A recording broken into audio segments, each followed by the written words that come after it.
रात के आखिरी पहर में अरीबा अपनी खिड़की के पास बैठी थी।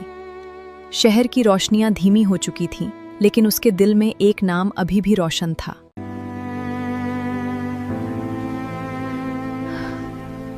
अगर वो मेरी किस्मत में नहीं है तो मेरे दिल को सुकून दे दे।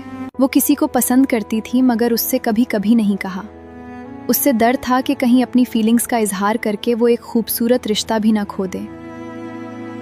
या अल्लाह, अगर ये शख्स मेरे लिए दीन, दुनिया और आखिरत में बेहतर है तो हमारे दरमियान मोहब्बत, इज्जत और खैर पैदा फरमा। अरीबा ने आंखें खोली और पहली बार उससे लगा कि मोहब्बत सिर्फ किसी इंसान को पाने का नाम नहीं, बल्कि अल्लाह पर भरोसा करने का नाम भी है।